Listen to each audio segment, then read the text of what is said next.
वंदे अहं श्रीगुरु श्रीयुतपदकमलं श्रीगुरून् वैष्णवांश श्रीरूपं साग्रजातं सहगण रघुनाथान्वितं तं सजीवं साद्वैतं सवधूतं परिजनसहितं कृष्णचैतन्यदेवं श्रीराधाकृष्णपादान् सहगण ललिता श्रीवृषाकान्वितं नमो विष्णुपादाय भगवते प्रियात्मने भक्ति केवल पृष्ठाय गुरुवर्गनुगामिने भक्ति सुंदर सन्यासी नामिने भक्ति रूपिणे गौड़ीय शास्त्र गौरांग ख्याति प्रकाश कीर्तये नमो महावादन्नाय कृष्ण प्रेम प्रदायते कृष्णाय कृष्ण चैतन्य नामने गौरतिशे नमो नमो अजानुलंबित भुजौ कनकावदात्तौ संकीर्तनैकपितारौ कमलायताक्षौ विश्वम्भर द्विजवरौ जुगधर्मपालौ वंदे जगत्प्रियकरौ करुणाय अवतारौ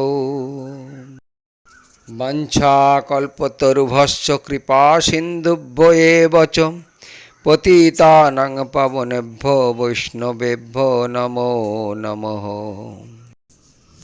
हरे कृष्ण। आज के आमरा विभिन्न तीर्थ दर्शन करते करते भागवत कथा आस्वादन करब।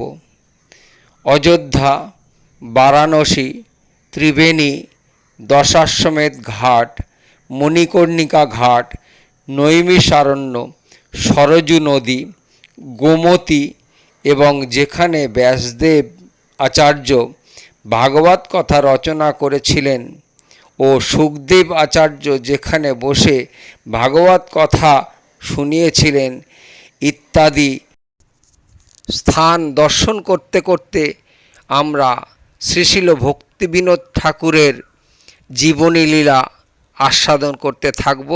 দ্বিতীয় পর্ব। হরে কৃষ্ণ।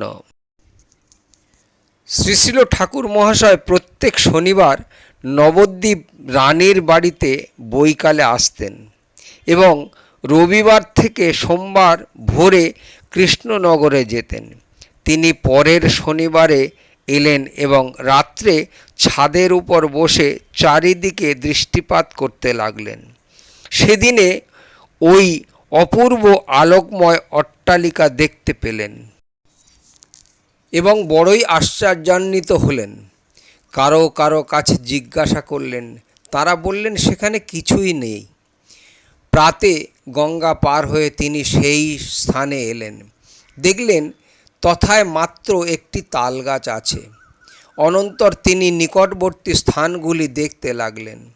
অনুসন্ধানকালে বল্লাল সেন রাজার প্রাচীন কীর্তি ভগ্ন প্রাসাদ ও দিঘি জানতে পারলেন।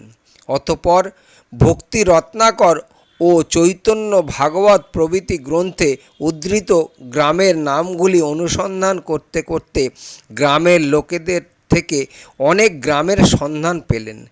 তার মধ্যে মায়াপুরেরও সন্ধান পেলেন। সে সময় গ্রাম্য লোকেরা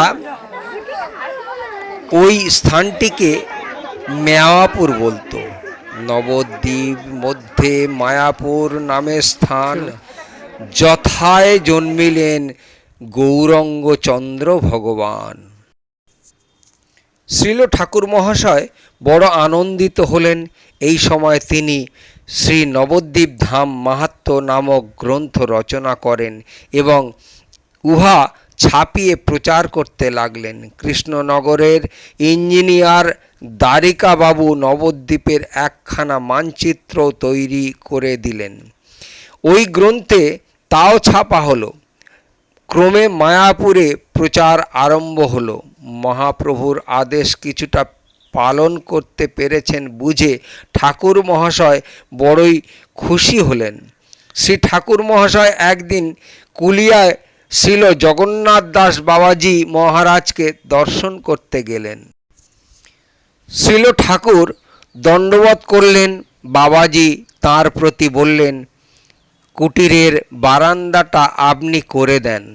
শ্রীল ঠাকুর মহাশয় স্বীকার করলেন এবং 150 টাকা খরচ করে শীঘ্র বারান্দাটা করে দিলেন।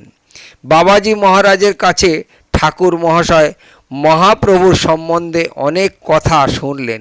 এই সময় তিনি স্বরূপগঞ্জে গুদ্রুমে একখানি গৃহ নির্মাণ করেন এবং মাঝে মাঝে তথায় অবস্থান করতে লাগলেন। এর পূর্বেই তিনি শ্রীনামহট্টের কাজ আরম্ভ করেছিলেন। 1891 ইংরাজি সালে আশ্বিন মাসে ঠাকুর মহাশয় রামসেবক বাবু সীতানাথ ও শীতল নামে একজন ভৃত্য সঙ্গে নিয়ে রামজীবনপুর নাম প্রচার করতে বের হলেন। রামজীবনপুরে শ্রী যদুনাথ ভক্তিভূষণ মহোদয় খুব উৎসাহের সহিত প্রচার কার্যের সহায়তা করতে লাগলেন। তথায় অনেক জায়গায় ঠাকুর মহাশয় নাম সম্বন্ধে বক্তৃতাদি করলেন। তার প্রচারে তথাকার ভদ্রমণ্ডলী খুব সুখী হলেন। সেখান থেকে ঘাটালে এলেন, সেখানেও খুব নাম প্রচার কীর্তন আদি হলো। ঠাকুর মহাশয় গুদ্রুমে ফিরে এলেন, গুদ্রুমে খুব সংকীর্তন হলো। কৃষ্ণনগরে অনেক বড় বড় সভা করে ঠাকুর মহাশয় শুদ্ধ ভক্তি সম্বন্ধে বক্তৃতা করতে লাগলেন। মনোর সাহেব, গুপ্ত সাহেব, বেভ ওয়ালেস ও বাটলার সাহেব প্রভৃতি বিশিষ্ট সজ্জনগণ বক্তৃতা শুনে খুবই সুখী হলেন। 1892 সালে 15ই ফাল্গুন ঠাকুর মহাশয় রামসেবক ও তারক ব্রহ্ম গোস্বামীকে সঙ্গে নিয়ে বসিরহাটে প্রচার করতে যান। তথায় খুব প্রচার কার্য হয়েছিল। 27শে ফাল্গুন ঠাকুর মহাশয় রামসেবককে সঙ্গে নিয়ে বৃন্দাবন ধামে যাত্রা করেন। পথে বর্ধমান আমলাজোড়া গ্রামে ক্ষেত্রমোহন বাবুর বাড়িতে উঠেন। তথায় শ্রীল জগন্নাথ দাস বাবাজি পুনঃ দর্শন লাভ ঘটে। বাবাজি মহারাজকে নিয়ে ভক্তগণ হরিবাসর একাদশী তিথির দিন রাত্রি জাগরণ করেন। পরদিন তথাকার প্রপন্নাশ্রম প্রতিষ্ঠা করে ঠাকুর মহাশয় বৃন্দাবন অভিমুখে যাত্রা করেন। পথে এলাহাবাদ প্রভৃতি দর্শন করে 9ই চৈত্র শ্রী বৃন্দাবন ধাম পৌঁছেন। তথায় কয়েকদিন থেকে শ্রী গোবিন্দদেব, শ্রী রাধারমণ প্রভৃতি দর্শন করলেন এবং বহু সজ্জনের সভাতে হরিকথা প্রচার করে কলিকাতা ফিরে এলেন। 1893 ইংরাজি সালে শ্রী জগন্নাথ দাস বাবাজি মহারাজ মায়াপুর দর্শন করতে এসেছিলেন। সেই দিবসে বহু বৈষ্ণব তথায় আগমন করেছিলেন। শ্রী জগন্নাথ দাস বাবাজি মহারাজ ভক্তি বিনোদ ঠাকুরকে গিরিধারী সেবা দিয়েছিলেন। গৌর 20, 28, 29 সং শ্রীল ঠাকুর মহাশয় কখনো কখনো পুরী ধামে বাস করবার জন্য 1902 খ্রিস্ট হরিদাস ঠাকুরের সমাধির নিকট ভক্তিকুটি নামে এক ভবন নির্মাণ করেন। মাহাত্ম্য শিশির কুমার ঘোষ শ্রীল ঠাকুর মহাশয়কে পরম শ্রদ্ধা করতেন। তিনি ঠাকুর মহাশয়কে সপ্তম গোস্বামী বলতেন। শ্রীযুত বলরাম বসু মহাশয়ের পিতৃদেব শ্রীযুত রাধারমণ বসু প্রায় সময় ঠাকুরের কাছে আসতেন। শ্রীযুত রসিক মোহন বিদ্যাভূষণ, শ্রীযুত অতুল কৃষ্ণ গোস্বামী প্রভৃতি বিজ্ঞগণ ঠাকুর মহাশয়কে বিশেষ শ্রদ্ধা করতেন। শ্রীল ঠাকুর মহাশয় জগতে পুনঃ শুদ্ধ ভক্তি মন্দাকিনী প্রবাহিত করলেন। 1321 বঙ্গাব্দ 1914 খ্রিস্টাব্দ 9ই আষাঢ় শ্রী গদাধর পণ্ডিত গোস্বামী অপ্রকট তিথি বাসরে তিনিও শ্রী গৌর গদাধরের লীলা চিন্তন করতে করতে নিত্যলীলায় প্রবেশ করলেন। শ্রী গোবিন্দ দাস, শ্রী জ্ঞান দাস ও শ্রী নরোত্তম দাস আদির ন্যায় তিনি বহু ভজন পদকীর্তন রচনা করেছিলেন। তার শরণাগতি দৈনময়ী গীত যথা আমার জীবন সদা পাপে রত, নাহিক পুণ্যের লেশ, পরের উদ্বেগ দিয়াছি যে কত, দিয়াছি জীবের ক্লেশ। নিজ সুখ লাগি পাপে নাহি ডরি, দয়াহীন স্বার্থপর। পর সুখে দুঃখী সদা মিথ্যাভাষী, পর দুঃখ সুখকর। অশেষ কামনা হৃদে মাঝে মোর, ক্রোধী দম্ভ পরায়ণ। মদমত্ত সদা বিষয়ে মোহিত, হিংসা গর্ব ভূষণ। নিদ্রায় আলস্য হত, সুকার্যে বিরত, অকার্যে উদ্যোগী আমি। প্রতিষ্ঠা লাগিয়া স্বার্থ আচরণ, লোভ হত সদা কামী। ইহেন দুর্জন সজ্জন বর্জিত, অপরাধী নিরন্তর। শুভ কার্য শূন্য সদানর্থ মনা, নানা দুঃখে জর্জর। বার্ধক্যে এখন উপায় বিহীন, তাতে দীন অকিঞ্চন। ভকতি বিনোদ প্রভুর চরণে, করে দুঃখ নিবেদন, করে দুঃখ নিবেদন। শ্রীল ভক্তিবিনোদ ঠাকুরের আরও একটি বিনম্র ভজন আমরা আস্বাদন করব। কবে হবে হেন দশা মোর, তেজি জড় আশা বিবিধ বন্ধন। ছাড়িব সংসার ঘোর, বৃন্দাবনা ভেদে নবদ্বীপ ধামে। বাঁধিব কুটির খানি, সচির নন্দন চরণ আশ্রয়। করিব সম্বন্ধ মানি, জাহ্নবী পুলিনে চিন্ময় কাননে। বসিয়া বিজন স্থলে, কৃষ্ণ নামামৃত নিরন্তর পিব।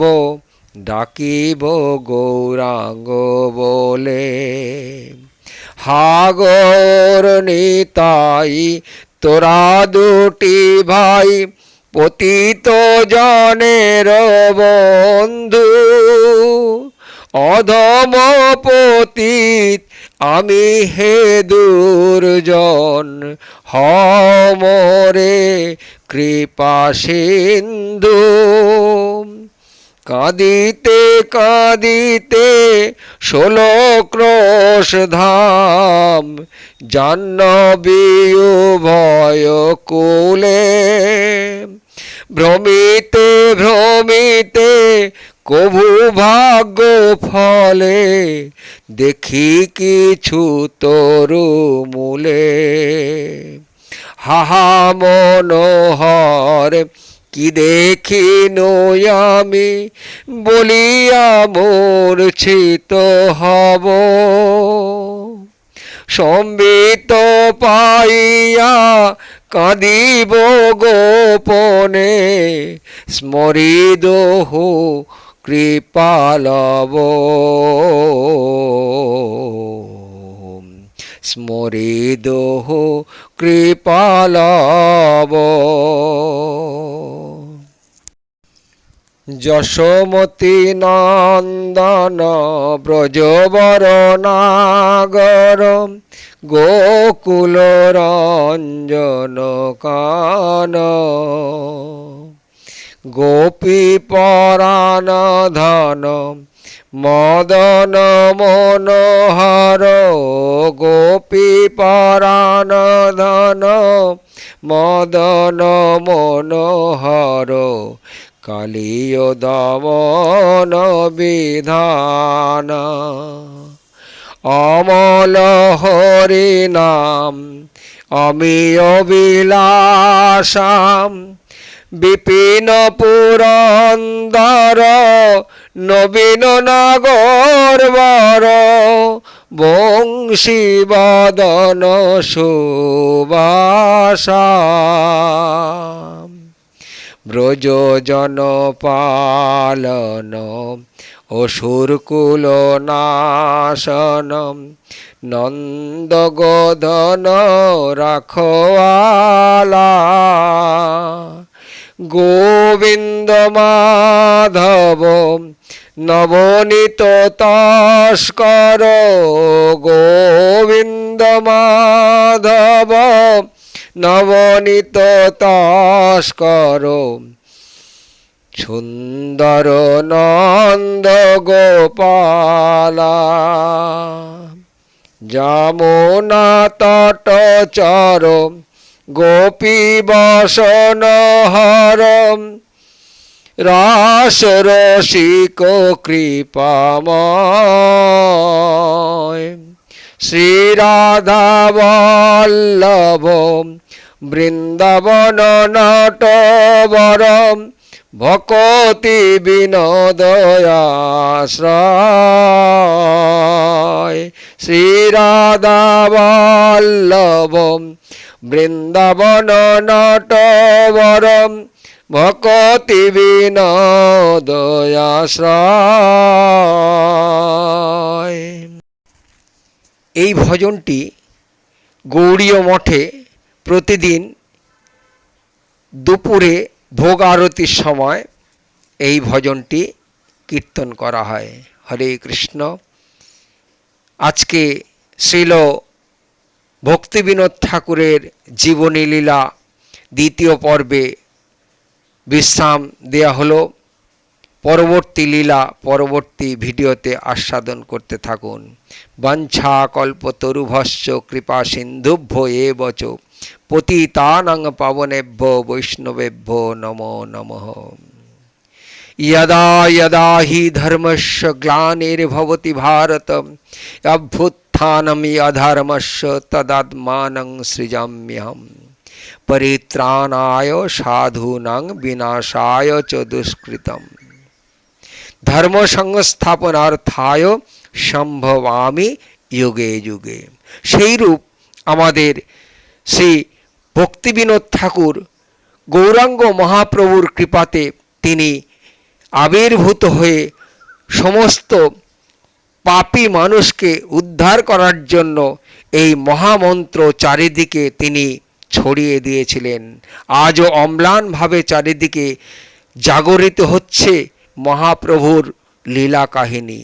হরে কৃষ্ণ কৃষ্ণ কৃষ্ণ হরে হরে, হরে রাম রাম রাম হরে হরে।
এটা না,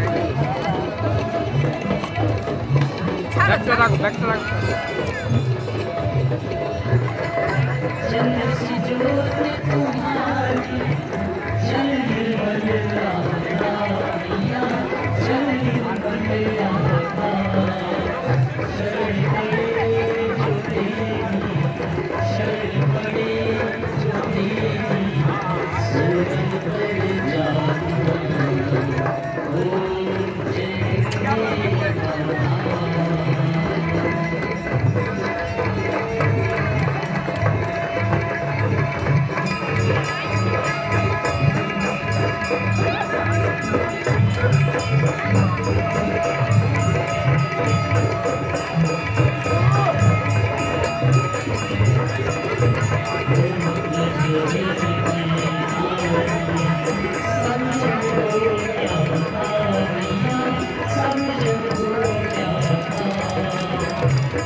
महाराज की